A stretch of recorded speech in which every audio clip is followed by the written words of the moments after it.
Welcome back, once again adventurers, to Let's Play ChäoS. In the last episode, Takumi had a very cool moment where he tried to shoplift, and then when the cashier came out, he pretty much punched them in the face and then swaggered off into the night. Which is what would have happened if that wasn't so obviously a delusion, but it was a delusion. But here we are in the shop yet again, still waiting for anyone to show up. No one came out after all. Somehow, I had a bad feeling about this.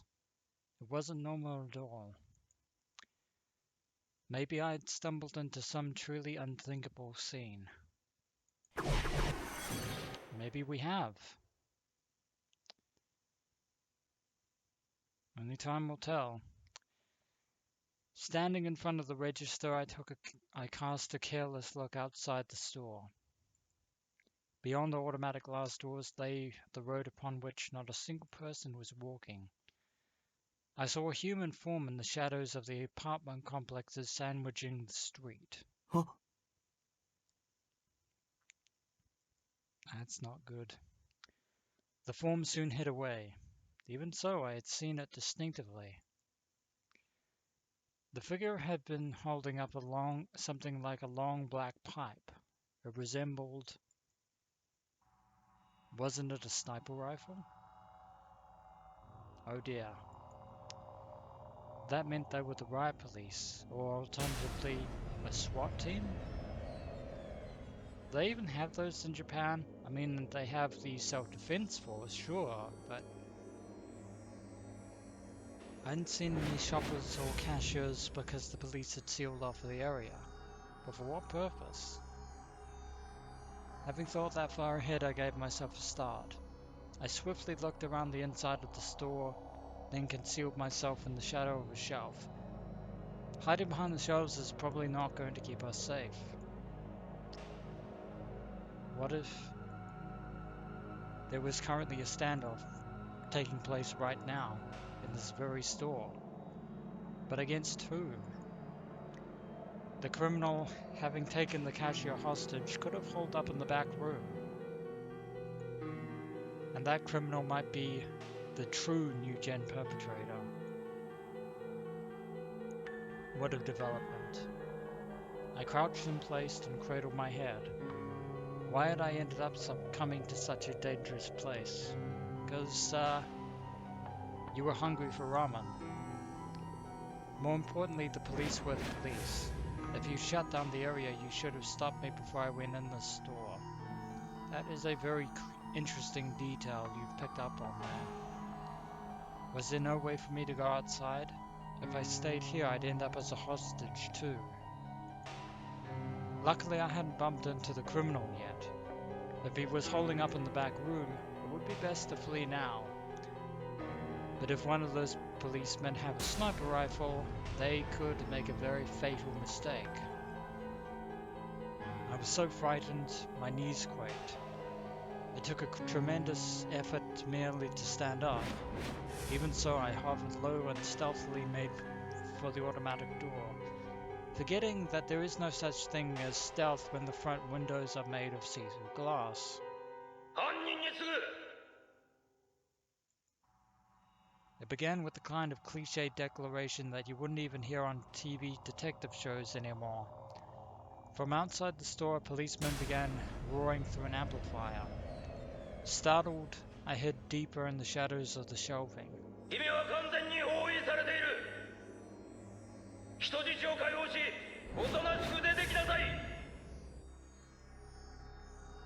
One endlessly stereotypical way to call them out. Don't you have a negotiator or something?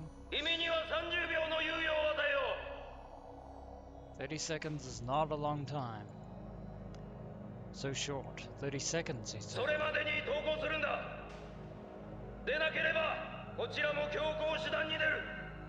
In other words, they're going to storm the place. Wait. Leaping into action. Do you mean to expose the hostages to danger? Do that in contemporary Japan, and the public and the media will bash you like there's no tomorrow.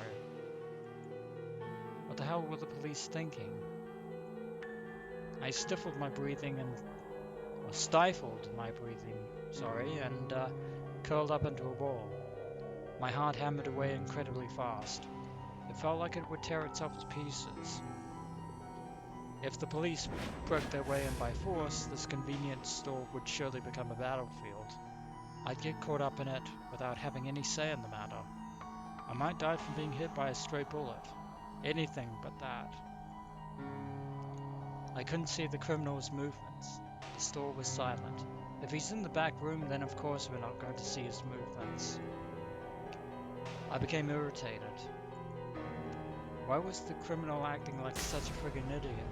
Hurry up and surrender, please. If you don't, I'll get tangled up in it. Hate to break it to you, Takumi, but criminals don't often behave to your needs and whims. That's just how they operate. I tentatively peeked out from behind the shelf and looked outside once more. What I saw shocked me. Several SWAT sharpshooters, their sniper rifles at the ready, were camped out in an area easily visible from here. I hurriedly whipped my head back in. The police meant to shoot the criminal to death.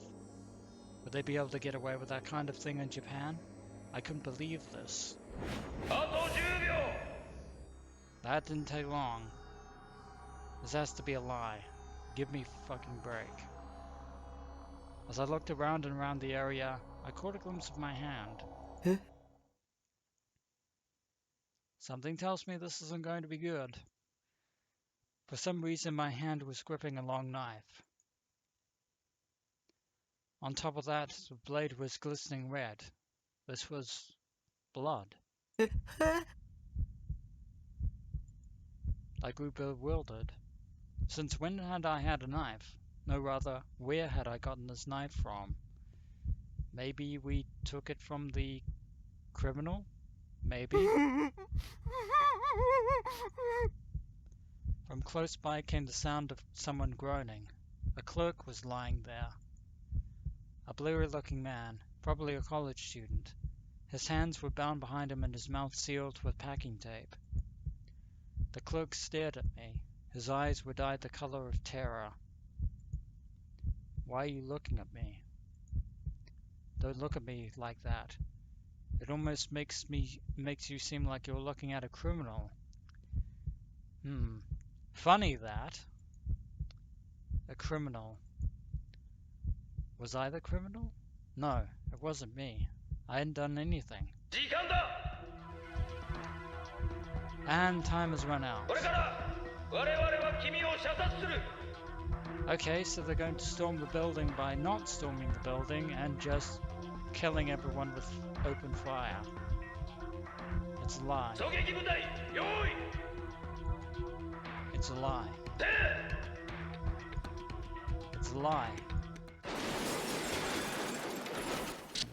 Those are not sniper rifles, those are automatic rifles.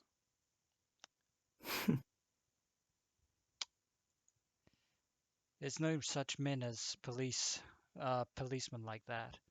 Anyway, what's up with the whole yelling fire bit? It's not as if this were a Sengoku era battle. They would be samurai if it were. They'd be using swords instead of guns, but in any event, that of course was yet another delusion of Takumi Nishijo's. Just for your information. Back here in front of the cashier store yet again. It's time to wait and see for the moment of truth. Is anyone going to make an appearance? 3, 2, 1. No one came out. I tried looking this way and that. No one came out. I took out my wallet and counted my change.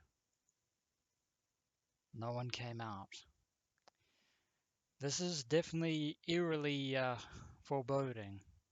I picked up the box once again It made a little noise as I put it back down. No one came out.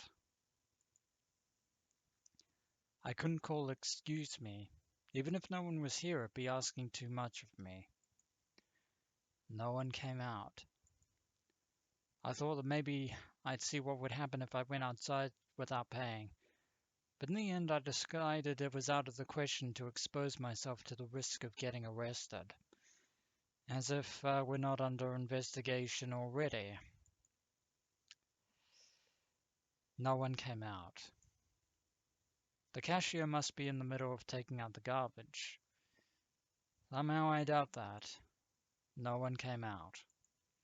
Or else doing an inventory check in the storage room in the back. No one came out. At last I became frightened and returned the boxed lunch to its original shelving before leaving. Definitely a good call. I went to a railroad crossing located close beside the station. From here I had a good view of the Shinsen station platform, and there is still no pedestrians whatsoever.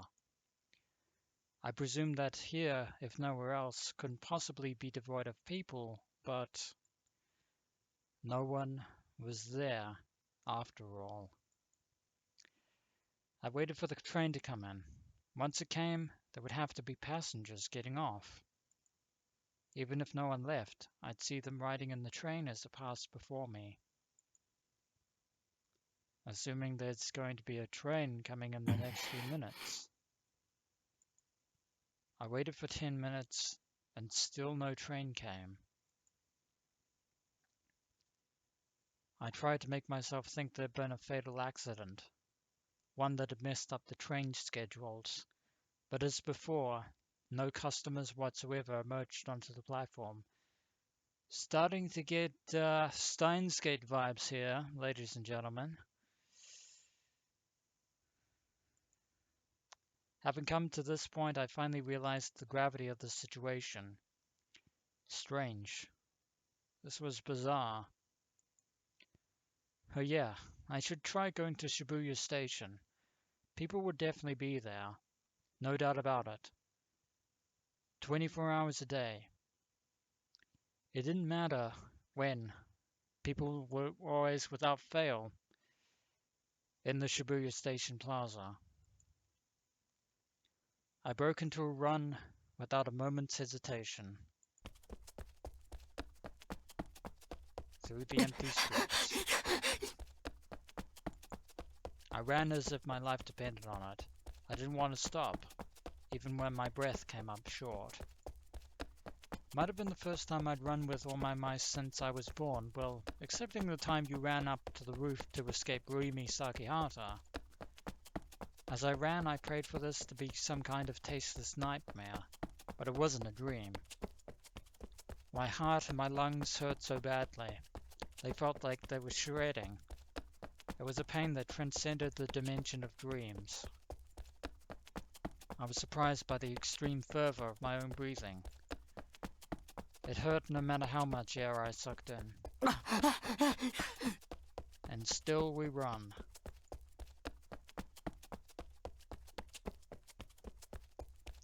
As I ran down Dogen Hill, I finally caught sight of the 701 building. Or the 107 building, sorry. By now, my legs had gone unsteady. My body felt astonishingly heavy. Even so, I forced my feet to keep on moving forward. I could no longer afford to keep an eye on my surroundings. On the contrary, the entirety of my consciousness was focused on the pedestrian scramble that symbolized Shibuya. A little longer. Just a little longer. Once I passed 107, it'd be right there. The largest in Japan. It was a place in Japan where the largest number of people came swarming together all at once, moving simultaneously with the changing of the traffic signals, which is why I had to get to the scramble. A scramble. And still Takumi runs on through the night.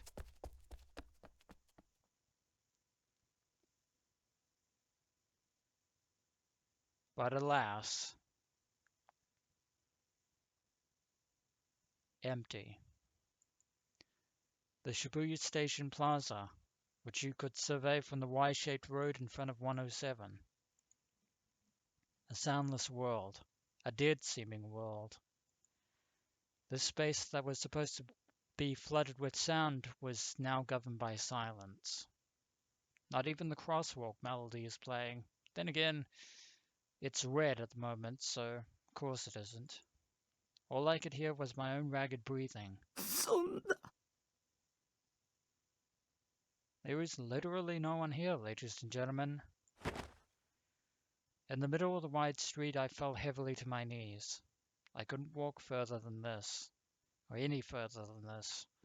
Shock had drained all the strength from my body. ここ、渋谷だろ。Oh, it's Shibuya, alright. Just entirely devoid of the people, except yourself. Right, left, front, back, everywhere. No one was there. Even though 7 on a Saturday night was the time when Shibuya ought to be the most crowded of all. What was happening? It was a lie. This had to be a lie. I closed my eyes and nursed my head. This was a dream, an illusion. There was no way this could be reality. Yes, I had thought I wanted to live a quiet and peaceful life by myself. I didn't want anyone to meddle with me, and I didn't want to get involved in anything. But I hadn't wished for a world without anyone in it, or anyone else in it. If no one was there, who would pay for my living expenses? If no one was there, who would make convenience store boxed lunches for me to eat? If no one was there, who would play Insu with me? To be fair, those points are all entirely selfish and self-centered, but I digress. If no one was there...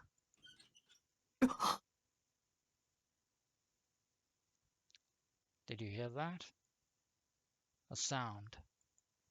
I heard a sound. It wasn't me. Someone else had made it. Someone was here.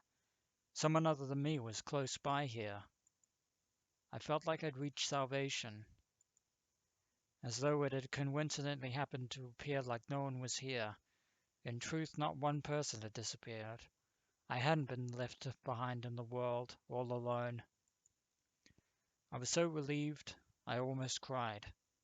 I sent my gaze in the direction the sound had come from. 君は However, there is no one here save for one lone individual right beneath the 107 building. The one there was a boy in a wheelchair. A short distance away from me, though still, in the middle of the crossing, he sat quietly in place. At the moment I couldn't tell how old he was. Going by the size of his body, he could only have been an elementary school student. Because his hat was pulled down low over his eyes, I couldn't see much of his expression. Except, やっと会えたね。 he can speak. The boy's voice sounded particularly clear to me. Feeling as though he'd whispered right into my ear, I unintentionally whirled around. But of course there was no one behind me. And since there's no wind, his voice shouldn't be able to carry that far. これどうなってるんですか？ Though it was younger than me, I found myself speaking formally. どうして誰もいないのか？君は理由を知ってますか？ Those are all interesting, very pertinent 知 questions, ってるよ。 to which our mystery person seems to have the answers. But there is one question that needs to be asked, and I'm hoping Takumi has the courage to ask it. Despite the fact that his voice sounded young, there was nothing childish about its ambience. それより、僕のメッセージは受け取ってくれた？ Message? Wait. Message. I didn't know what he was talking about. I think I do, Takumi. 誰だ君は。 I think he's the one who sent that message over the phone. If indeed my hunch is correct, but Takumi has asked the most important question, the question that I'd hoped he'd ask. Who are you? Who is the identity of this mysterious, strange individual in the middle of the Shibuya crossing? Well, not in the middle of the crossing, obviously. The boy moved his wheelchair a tiny bit forward. Perhaps because it was old, simply going forward made it let out rusty noises, which were the sounds that we heard just a moment ago. その目誰の目 And he responds with that phrase again, whose eyes are those eyes? でしょ Something tells me he understands the meaning behind those words. I was confused. Why had this boy murmured, whose eyes are those eyes here and now? What in the world was he? 目覚めるんだ早く And is this about an awakening? 出ないともっとたくさんの人が死んじゃうことになるから君は一体 I rubbed my eyes, wiping away my tears. Thanks to that, I was finally able to take a clear look at the boy's face.